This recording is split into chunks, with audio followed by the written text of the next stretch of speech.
Islam, Muslim. Muslim artinya apa sih, Pak? Gimana? Muslim itu artinya apa sih? Ya, Muslim ini sebagai orang Islam kan gitu. Sama dengan Islam artinya agamamu. apa? Islam Sama. artinya apa? Ya Islam lah artinya apa? Islam lah itu nggak aja. tahu. Ada begitu banyak kata di dunia ini. Nggak mungkin sesuatu kata itu tidak punya arti kan?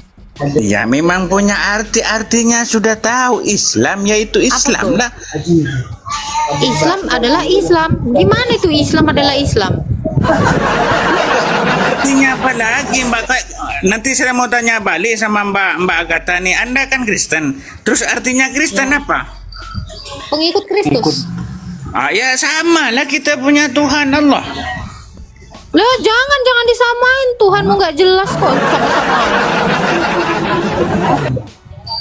Bingung aja. Tapi pengikut Islam dan pengikut Allah.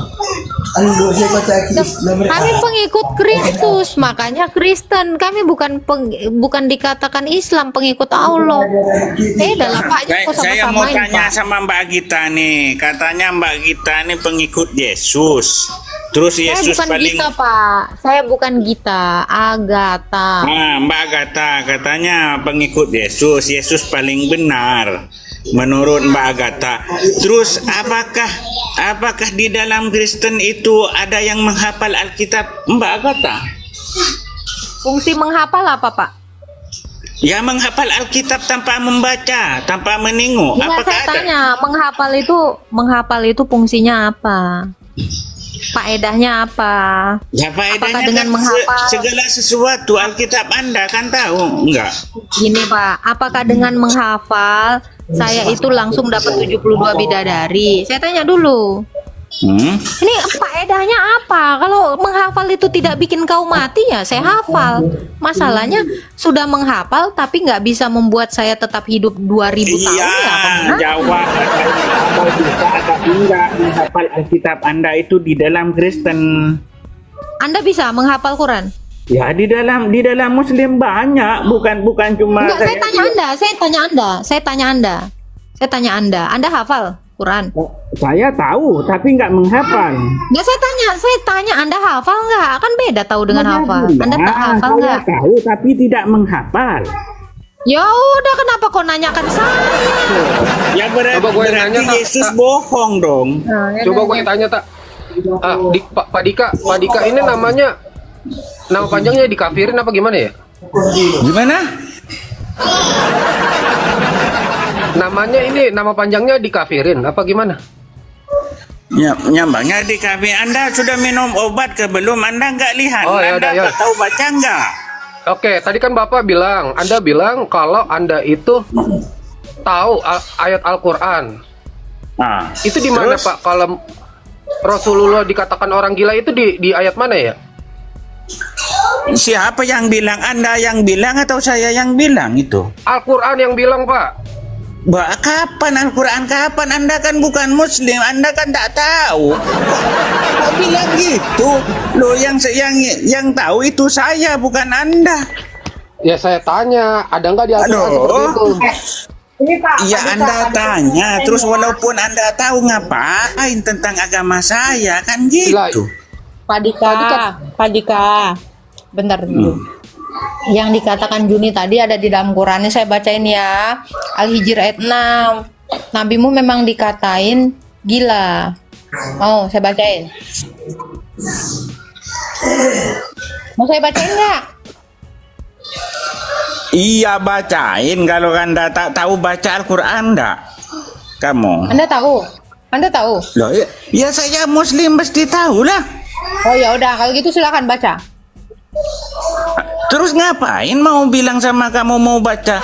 Itu kan pribadi saya. Anda kan Kristen, Anda kan kafir, kan nggak tahu apa-apa tentang agama Islam. Oke, kalau gitu saya tanya, kenapa Nabi Muhammad dikatakan Allah gila di dalam Al-Hijr ayat 6? Itu kan Nabi saya. Bu apa tanya tentang nanya, Nabi? kan makanya Saya saya pengikutnya. nanya, Lu Anda Anda. sih apa? Antrum tak, dia baru tanya ayat dong, udah tantrum. Ya jadi gini loh Pak, Ya. makanya kan gini, enggak. Saya fokus dengan pertanyaan Anda dari awal ya. Ketika Anda bertanya, apakah Kristen itu menghafal? Ditanya sama Agatha dan dijawab sama Agatha. Buat apa Dijawabnya menghafal? di mana? Saya mau tahu. Ada Iya. enggak? Itu aja jawabnya. Iya. Ada atau tidak? Itu Jawabannya jawabannya. untuk apa? Untuk apa kami yang orang Kristen menghafal? Untuk apa tujuannya apa menghafal? Iya kan Ada. bilang. Oke, ini gua jawab. Romo saya hafal Alkitab bahasa Yunani juga. Dia tahu. Gimana? Romo saya hafal. Gimana?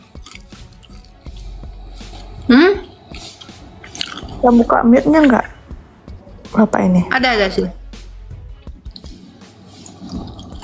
Oke.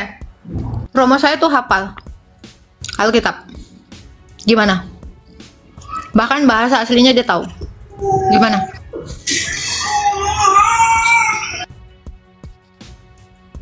Gimana bro? Kami nggak mau riah orangnya.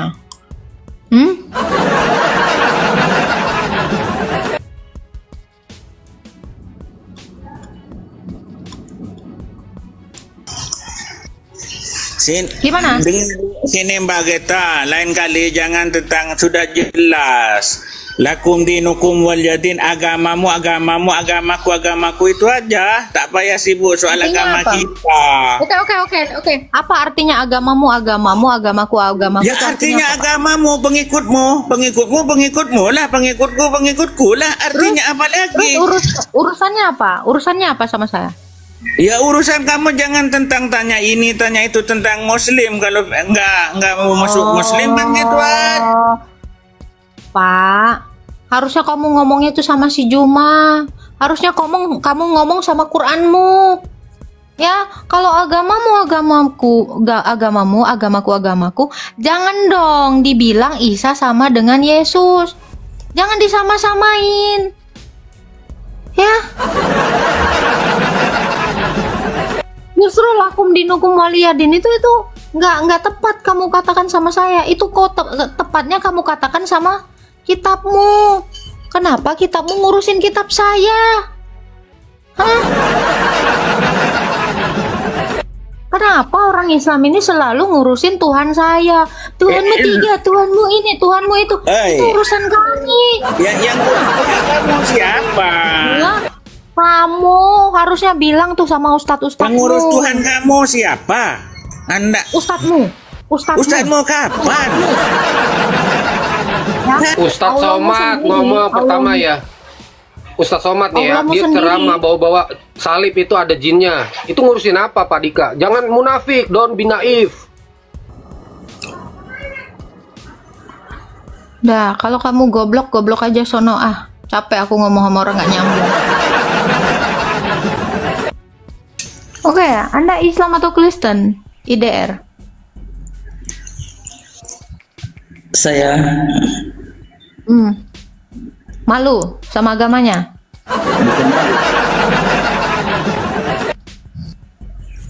Islam.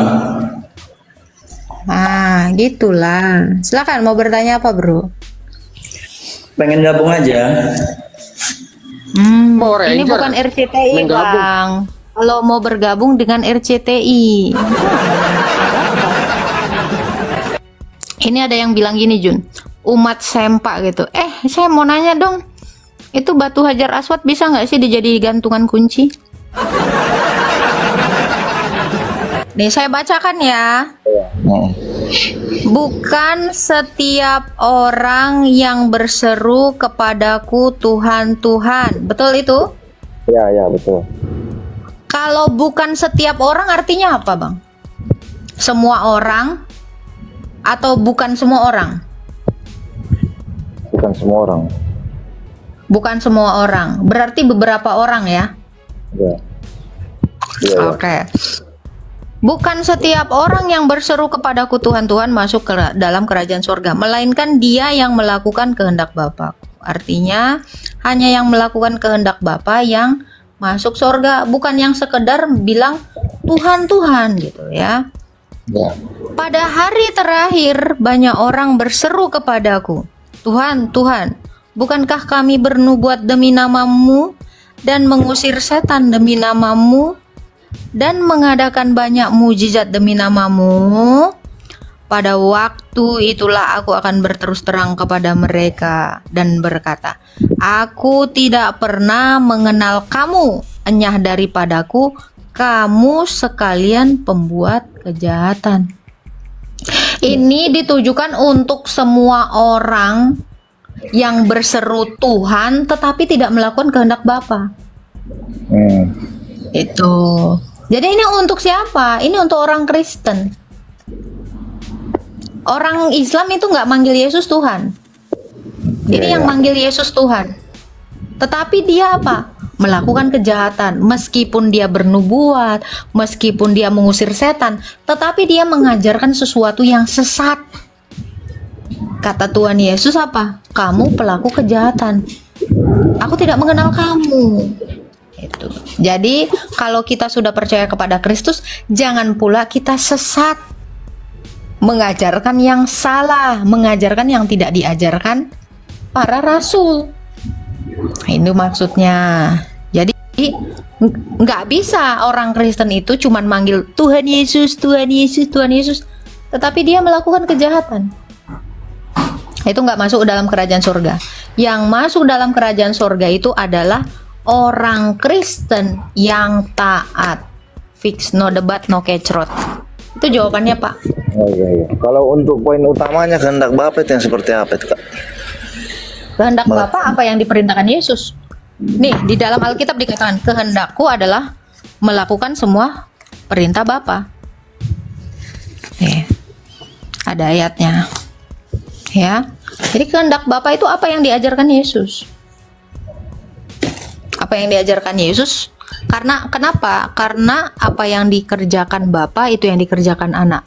Apa yang dikerjakan anak itu pula yang dikerjakan Bapa. Karena baik Bapa maupun anak satu dalam satu hakikat Allah. Oh iya. Iya. Jadi apa 10 perintah Tuhan itu ya, 10 hukum Taurat itu, ya itu harus kita lakukan. Jangan berzina, jangan mencuri, jangan bersaksi dusta, jangan mengingini milik sesama, jangan tidak menghormati orang tua, ya, apalagi mencabuli bocil, jangan.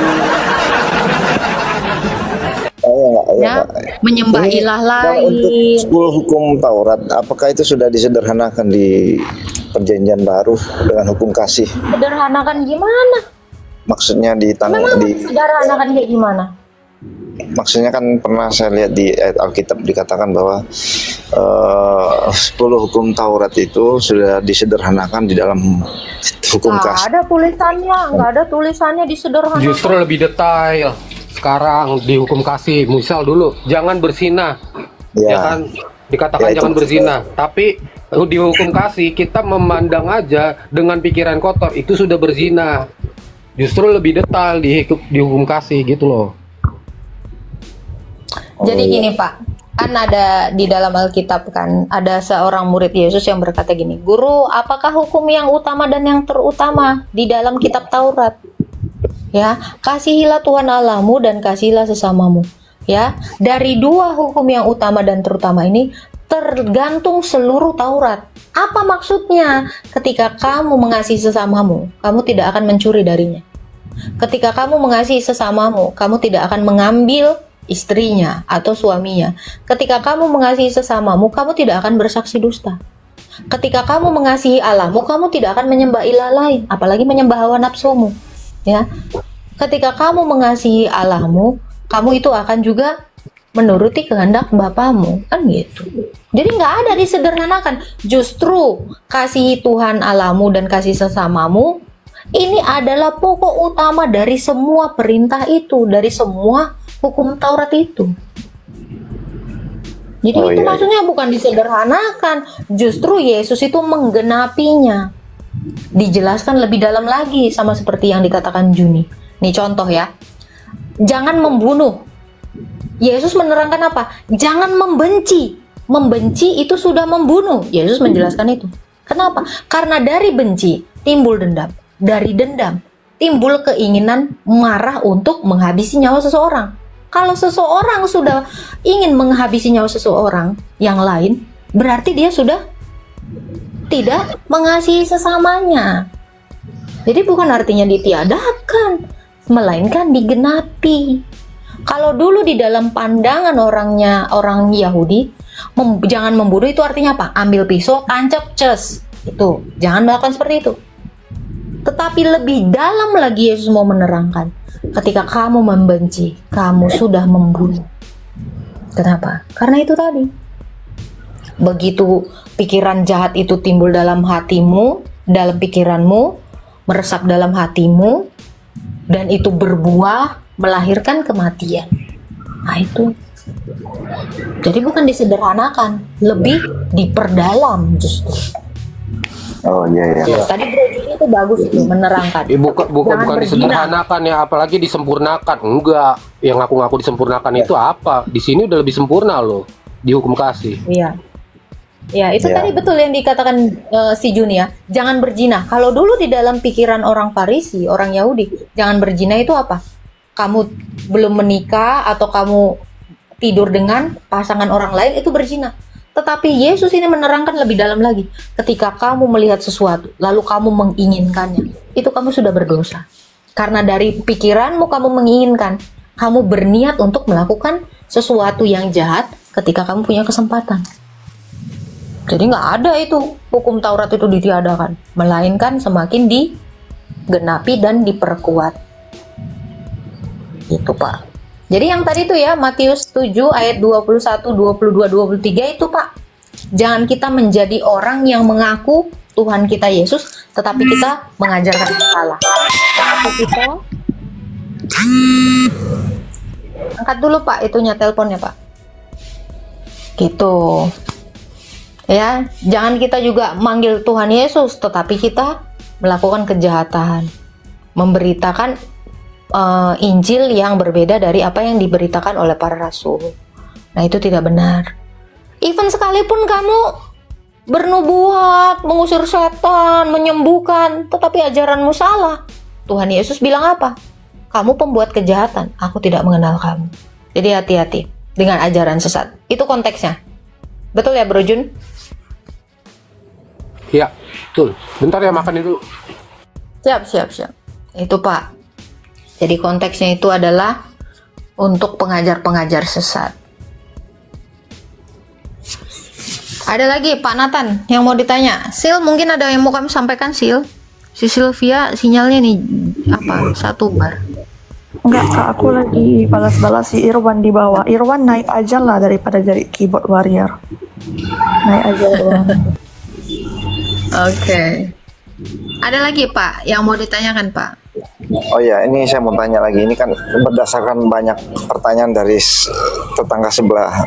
Kan selalu ditanyakan, kan tujuan untuk Allah mengaruniakan anaknya yang tunggal untuk karya keselamatan. Nah, mereka selalu menanyakan, terus untuk apa mati? Turun kerajaan ke dalam kerajaan maut. Itu visinya itu untuk apa itu? Oke. Saya jelaskan dengan ringkas. Tuhan Yesus itu kan berjanji kepada Adam, berjanji kepada para nabi-nabi, berjanji kepada orang-orang di perjanjian lama bahwa dia akan menyelamatkan mereka. Dan Yesus turun ke dalam kerajaan maut untuk menggenapi janji itu. Sekaligus memberitahukan kepada manusia yang masih hidup bahwa aku itu bisa mengalahkan kematian. Dia membuktikan bahwa satu-satunya ketakutan manusia, apa itu? Yaitu kematian. Itu sudah dikalahkan oleh dia. Melalui aku, ketakutanmu itu bisa kuhancurkan. Jadi itu, Yesus itu menggenapi janjinya kepada orang-orang di perjanjian lama, sekaligus membuktikan kepada orang yang hidup bahwa dia adalah Allah yang benar. Dialah Allah yang dapat mengalahkan kematian itu. Itu simpelnya Pak. Oh iya. Berarti sama halnya Tuhan Yesus jatuh ke dalam masuk ke dalam kerajaan maut untuk menyebarkan juga karya keselamatan kepada orang terdahulu ya. Bukan menyebarkan karya keselamatan Pak, kan dia memang ditulis di situ memberitakan keselamatan itu, kan dia sang Injil itu. Dia memberitakan keselamatan itu, maksudnya adalah dia mendeklarasikan kepada orang-orang di perjanjian lama. Kan dia ini berjanji kepada Musa, berjanji kepada Ayub, bahkan dia berjanji kepada Adam dan Hawa bahwa dia akan menyelamatkan seluruh umatnya. Itu. Jadi janji itu dia genapi. Seperti itu, Pak. Iya. Oke. Hukum Taurat yang digenapi, maksudnya tadi itu digenapi bagaimana itu, atau coba lebih detail lagi dijelasin. Oke. Seperti apa digenapi ya? Itu artinya ditunaikan atau diselesaikan, Pak. Tidak ada satu orang pun di dunia ini, ya, dari zaman dulu sampai sekarang ini yang bisa menggenapi seluruh hukum Taurat ini. Satu pun. Karena di dalam Alkitab dikatakan, kalau hukum Taurat itu satu tidak dikerjakan, semuanya ini batal. Jadi hukum Taurat itu tergantung bagaimana orang yang melakukannya. Kalau orang tidak melakukan hukum Taurat, dia tidak bisa selamat. Dan ini seperti kutukan. Karena tadi itu satu aja misalnya tidak menghormati. Misalnya satu aja tidak menghormati orang tuamu. Ini semua hukum Taurat itu gagal. Siapa yang bisa melakukan seluruh hukum Taurat itu hanya Yesus. Jadi dikatakan Yesus menggenapi hukum Taurat. Dengan cara dia menggenapi hukum Taurat, maka Taurat ini yang tadinya menjadi kutukan bagi orang, ini sudah dihancurkan, dipatahkan oleh Tuhan Yesus melalui karya keselamatan itu di atas kayu salib. Dia kan taat sampai mati, bahkan sampai mati di kayu salib. Dalilnya di mana, Agatha? Galatia 4 ayat 4. Setelah genap waktunya Allah mengutus anaknya yang lahir dari perawan Maria dan takluk terhadap Taurat. Jadi yang bisa menaklukkan Taurat ini hanya Yesus. Dengan jalan demikian, orang-orang yang di bawah kutuk hukum Taurat ini diselamatkan. Gitu. Jadi digenapi itu artinya ditunaikan, dikerjakan, diselesaikan secara sempurna. Yesus, hanya Yesus satu-satunya yang menggenapi hukumnya ini. Oke, mantap. Gini host, bisa nggak tahu ini konteksnya tadi apa, tapi ada yang perlu saya pertanyakan antara dua hal, karena kita ada perbedaan sedikit ya. Artinya ada persamaan, ada sih. Artinya di Nabi kita ada persamaan. Jadi yang saya pertanyakan dalam konteks ini, ya maaf saja ya kalau tadinya konteksnya di ini, atau siapa tahu pertanyaan saya di luar konteks. Tapi ini mau saya tanyakan dulu. Kira-kira Allah yang disembah oleh Kristen dengan Allah yang disembah oleh Muslim, kira-kira itu sama nggak? Beda. Bisa? Beda. Bisa dijelaskan ya? Coba dijelaskan. Oke. Saya mute dulu ya, Pak. Terlalu berisik, dengarkan ya. Kenapa saya katakan beda ya? Karena Allah yang di RT 6 ini tidak mengenal hukum Taurat. Allah yang di RT 6 tidak mengenal siapa nabi-nabi yang dia utus. Allah yang di RT 6 tidak mengerti apa itu Mesias. Allah yang di RT 6 tidak mengerti konsep kurban. Allah yang di RT 6 tidak tahu tentang Mazmur Daud. Tidak tahu nubuatan. Tidak tahu tujuan dia mengutus nabi-nabi dengan jalan cerita yang demikian. Kalau Allahnya sama, tentu Allahnya itu akan tahu bahwa apa? Di dalam Mazmur 147 ayat 19 sampai 20, Tuhan itu sendiri berkata apa? Firman-Ku hanya Kuberikan kepada Israel, Yakub. Ketetapan-ketetapan-Ku hanya Kuberikan kepada Israel.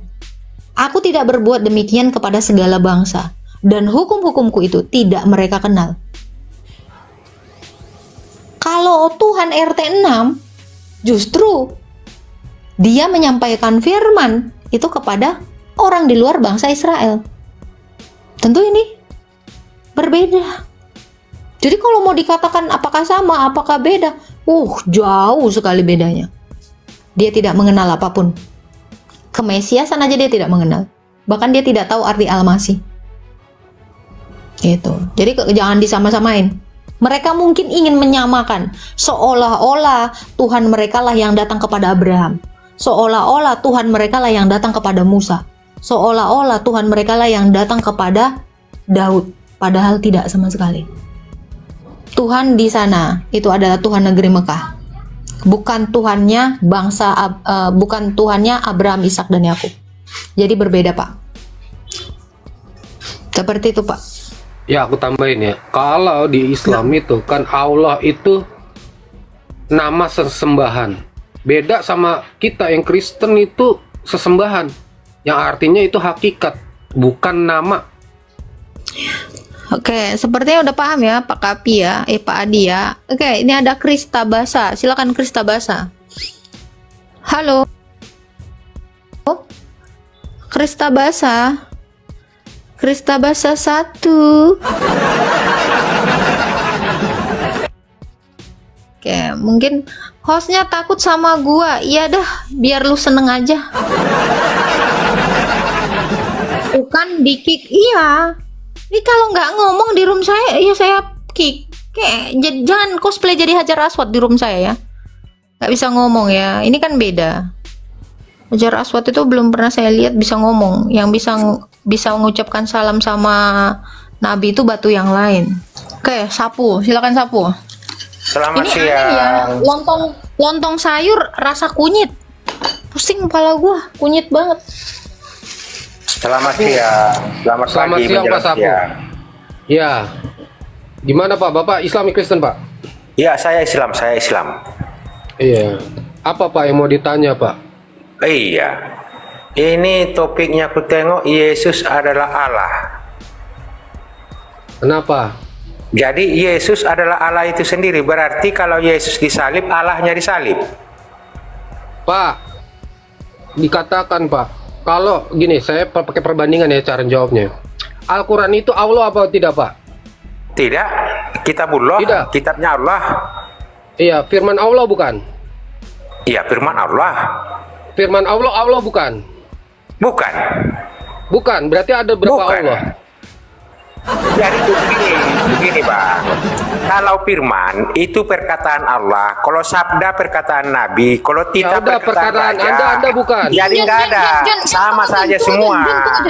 Jadi itu hanya sebatas penggolongan kata di dalam bahasa Indonesia. Oke. Ngomongin bahasa Indonesia, saya bicara dengan siapa? Dengan sapu jagat. Oke, sapu jabat ini suaranya. Iya. Sapu jagat ini suaranya gimana?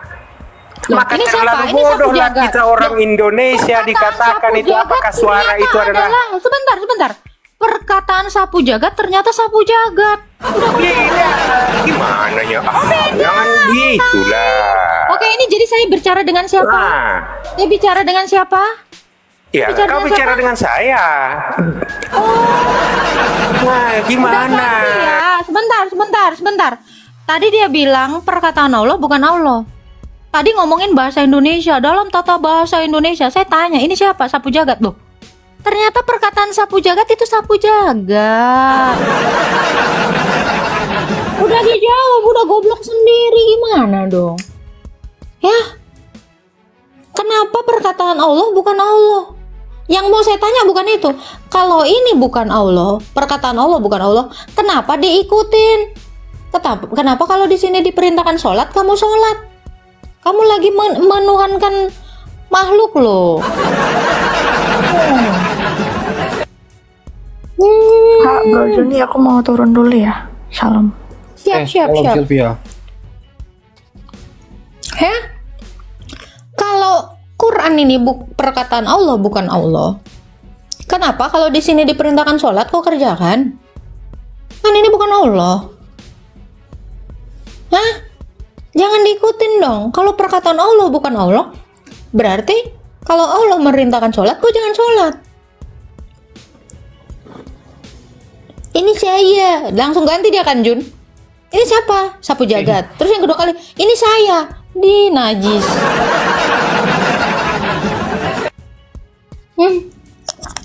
Anda cocoknya jadi sapu taman. Jangan jadi sapu jagat. Taman aja kau sapu. Segitu aja kok udah pingsan. Payah. Sapu WC aja. Selamat pagi menjelang siang, Yudi Saputra. Ya bang, aku mau tanya bang, di Matius 27. Selamat pagi menjelang siang, Yudi Saputra. Iya bang, selamat siang ya. Aku mau tanya bang, di Matius 27 ayat ke-48 itu bang, coba bacain bang di Alkitab itu bang. Kok aku tengok di Google kok Yesus mati diracun bang.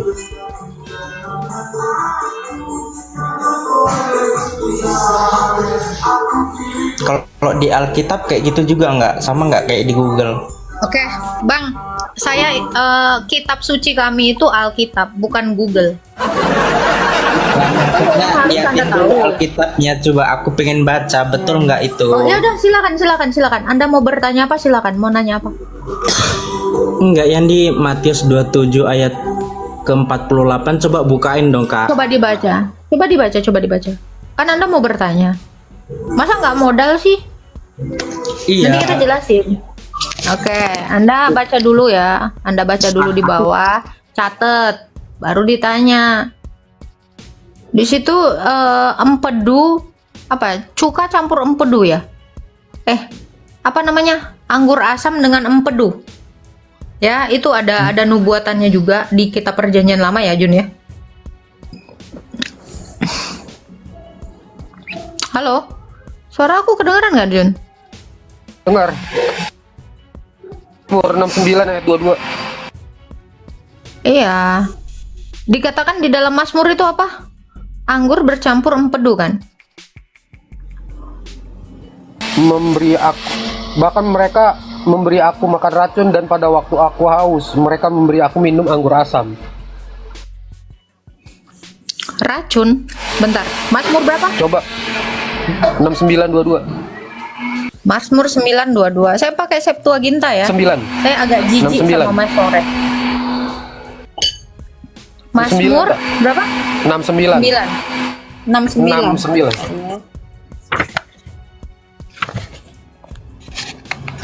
Ayat 22 ya? Ayat berapa, Jun? 22.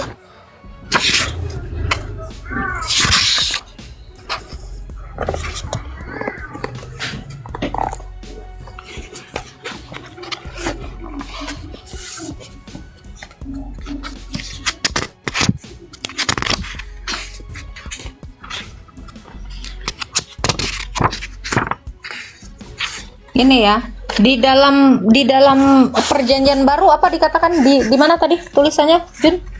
Matius 27 ayat 48, dan segeralah datang seorang dari mereka. Matius 27 ya. Ayat 48. Ayat 48. Nah, ini ketahuan ini. Kita pakai Masoret. Matius 27 ayat 48.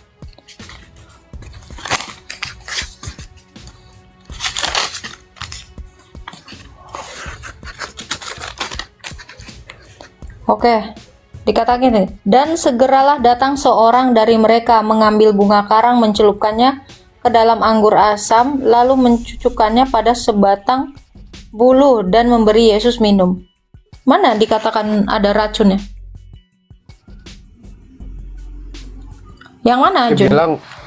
Tadi dia bilang itu karena dia lihat di Google. Di Google saya kan berimannya kepada Alkitab, bukan kepada Google. Lukas 23 ayat 44 ya. Kita lihat di ayat yang lain paralel ya. Oh, Markus 15 ayat 33. Markus 15 ayat 33. Kalau nggak lengkap di situ ada di sini. Pada jam 12 kegelapan menutupi itu, nyaring berkata, lihatlah. Maka datanglah seorang dengan bunga karang, mencelupkannya ke dalam anggur asam, lalu mencucukkannya kepada sebatang bulu dan meminumkannya. Lukas 23 ayat 44. Lukas 23 ayat 44.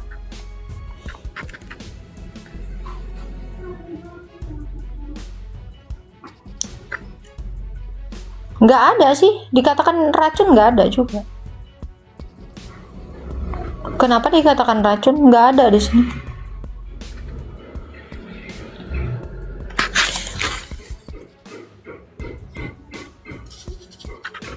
Yohanes 19. Nggak ada ya. Anggur asam itu bukan racun, bukan. Nggak ada, jangan nipu lah, jangan bohong. Nggak ada sama sekali tuh.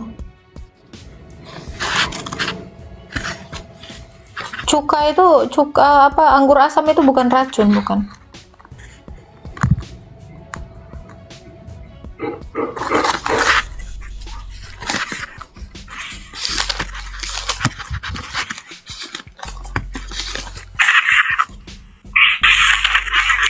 Yohanes 19 ayat 28.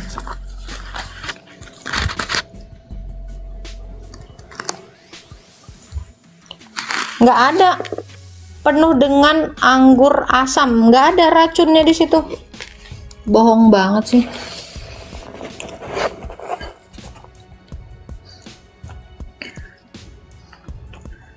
Di PL gini ya bro, kalau Mazmur ini kan, PL ini dia ini diambil dari Masoret ya, teks Masoret ya, punya Yahudi yang sudah diubah-ubah itu tidak.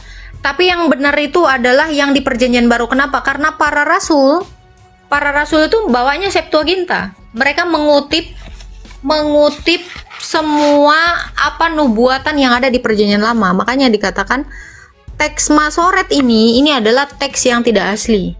Karena ini baru ditulis abad 10. Abad 9, abad 10. Jadi kita itu bisa ngelihat yang benar itu adalah di Perjanjian Baru. Jadi kalau di Masoret ada dikatakan racun, itu teks yang baru ditulis abad 10, abad 11. Nah, itu bukan dasar kitab suci kita. Gitu ya. Karena memang Masoret sendiri ya, kitabnya orang Yahudi Rabinik yang sekarang ini, mereka itu mau menghilangkan seluruh nubuatan tentang Yesus Kristus, tentang Sang Mesias itu. Jadi itu tidak benar. Anggur asam itu bukan racun, bukan. Oke, kita naikkan dulu nih. Yang bilang gua ngeles itu naik. Ngelesnya apa? Ngelesnya apa sih Matupang? Mazmur 69 nomor 22. Baca. Mazmur 69 ayat 22. Coba baca. Pada saat mereka memberi aku racun, dan pada saat aku haus mereka memberi aku anggur asam. Itu nubuatannya. Anggur asam ada, tapi nggak ada racunnya. Mereka memberi aku minum racun. Nggak ada. Baca aja lah. Buka di kitabmu itu, Mazmur. Ya. Mazmur 69 nomor 22, Pak. Nggak ada, Bang. Itu buatan Tuhanmu itu. Enggak. Mazmur itu udah di... Enggak. Mazmur 69 nomor 22. Oke, 22 ya. Ini, nih. Mereka menyuapkan empedu untuk aku cicipi, dan mereka meminumkan anggur asam pada waktu aku haus. Nih, saya bawa Mazmur yang di Septuaginta ya. Nih. Saya punya Septuaginta, itu saya nggak pakai Masoret, maaf ya. Masoret itu terlalu menjijikkan bagi saya. Itu sudah direvisi teruslah kitab suci itu setiap bulan. Direvisi. Nggak ada revisi ini. Dua-dua kan? Sabar, dua-dua kan? Nih. Dia besok pun kau revisi pun tak masalah lah bagi kami. Minggu depan kau revisi lagi tak masalah lah. Kau bilang aja mereka memberi aku es krim Konelo. Pada saat aku haus dia memberikan aku Coca-Cola. Baca. Ini nih. Mereka menyuapkan empedu untuk aku cicipi, dan mereka meminumkan anggur asam pada waktu aku haus. Nggak ada di sini racun. ya teman-teman. Ini saya punya Udah direvisi lagi rupanya. Ya. Harusnya gini, Bang, pertanyaannya. Dengar. Udah direvisi lagi teman-teman. Besok dengar. Ini Mazmur saya dari Septuaginta LXX. Saya nggak pakai ini Masoret yang menjijikkan ini. Ini Masoret. Ini teks dari Masoret. Ini banyak yang dihilangkan. Saya pakai Septuaginta. Ini kitab Mazmur yang dipakai oleh Tuhan Yesus dan yang dipakai oleh Rasul. Saya lebih percaya pada Rasul. Ini Septuaginta. Maaf, saya nggak pakai Masoret. Teks baru ada abad 10. Jijik saya. Ya, jijik saya pakai kitabnya Yahudi Rabbinik. Yahudi yang mengubah-ubah kitab itu. Saya pakai Septuaginta saya. Enak aja loh. Ya, itu ada Metatron tuh. Jadi harusnya gini pertanyaannya buat Islam ya. Nih aku ajarin. Duluan mana Masoret dan Septuaginta? Itu dulu pertanyaannya. Kalau masalah mau bahas revisi, bener kata? Gini. Kalau ada sesuatu yang salah di perjanjian lama, kenapa? Karena para rasul itu mengutip kitab Septuaginta, bukan kitab Masoret. Yang dikutip itu adalah ini. Untuk saya dikasih ini ya, sama Bang Meta ya, berguna sekali gitu. Jadi kalau mau mengatakan ya, yang ada di dalam Mazmur itu pasti yang lebih benar adalah yang digunakan para rasul. Matius, Markus, Lukas, Yohanes tidak ada mengatakan racun. Tidak ada sama sekali mengatakan racun. Itu anggur asam. Jadi jangan dibilang dia mati karena keracunan. Jangan menipu ya. Saya pakainya Septuaginta. Saya nggak pakai itu teks-teks botol.